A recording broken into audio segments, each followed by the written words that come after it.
जय शिवराय. विचार करा एका गरीब महिलेचा, जिचे लाडकी बहीण योजनेचे पैसे KYC मधल्या एका छोट्या चुकीमुळे अचानक थांबलेत आणि ती खूप चिंतेत आहे. आजच्या या सविस्तर चर्चेत आपण KYCला मिळालेली मुदतवाढ आणि पोर्टलवर येणारा एरर मेसेज याचा झटपट आढावा घेणार आहोत. अगदी बरोबर. आणि या व्हिडिओच्या शेवटी आपण एक महत्त्वाची सरकारी अट सांगणार आहोत, जी बहुतेक लोकांना माहिती नसते.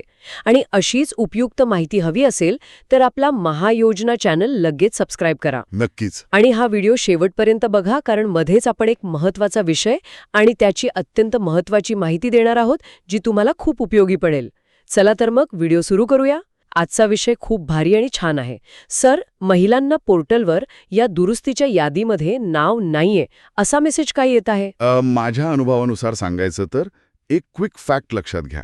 KYCची मुदत आता शासनाने 31 मार्च 2026 पर्यंत वाढवली आहे. अच्छा, म्हणजे वेळ आहे अजून. हो, पण सातारा आणि नाशिकमधील बऱ्याच महिलांचं खूप गोंधळ उडालाय या एरर मेसेजमुळे. हो ना.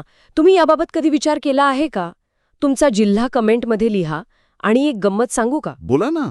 अनेकांना असं वाटतंय की या पोर्टलवर नवीन महिलांनाही KYC करता येते. हे खरं आहे का? हाच तर सर्वात मोठा गैरसमज आहे. हे पोर्टल फक्त जुन्या KYC मध्ये नजर चुकीने झालेल्या चुका दुरुस्त करण्यासाठीच आहे. अच्छा, म्हणजे नवीन लोकांसाठी नाहीये? अजिबात नाही. ते फक्त करेक्शनसाठी आहे. महिला असाल तर लाडकी बहिणी लिहा आणि लाईक आणि शेअर करायला विसरू नका.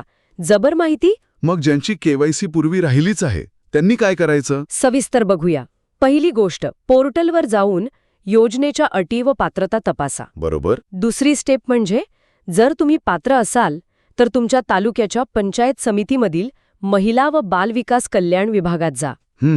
तिथे गेल्यावर पुढे काय? तिथे अधिकाऱ्यांना तुमची KYC राहिली असल्याचा लेखी अर्ज द्या. ओके, लेखी अर्ज. हो, आणि चौथी स्टेप, अधिकाऱ्यांकडून अर्जाची पडताळणी करून घ्या.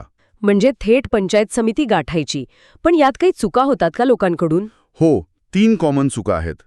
पहिली म्हणजे नवीन KYC साठी दुरुस्ती पोर्टलवर वेळ वाया घालवणे. ते आत्ताच क्लिअर केलं आपण. दुसरी चूक, योजनेच्या अटी न वाचताच थेट पंचायत समितीत जाणे. म्हणजे आधी माहिती वाचायला हवी. अगदी. आणि तिसरी चूक, OTP आल्यावरही प्रक्रिया पूर्ण न करणे. बापरे, OTP आला तरी? हो, आणि इथेच तो महत्वाचा नियम येतो. ज्या महिलांना पोर्टलवर एरर न येता थेट OTP येत आहे, त्यांनी समजून जावे की त्या आधी अपात्र यादीत गेल्या होत्या. त्यांनी तो OTP टाकून लगेच KYC पूर्ण करणे हीच त्यांना पुन्हा पात्र होण्याची एकमेव गुप्त अट आहे. हे लक्षात ठेवा. वा, भारी माहिती दिलीत.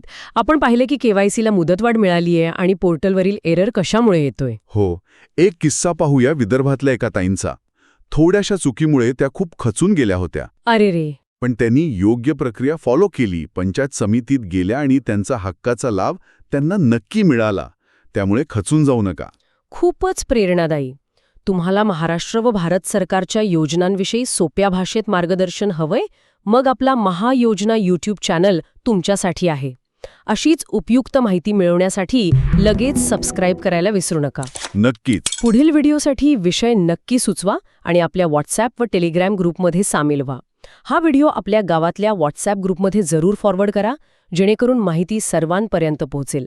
आपणही कोणाची तरी मदत करून आशीर्वाद कमवा. अगदी बरोबर. आज इथेच थांबूया.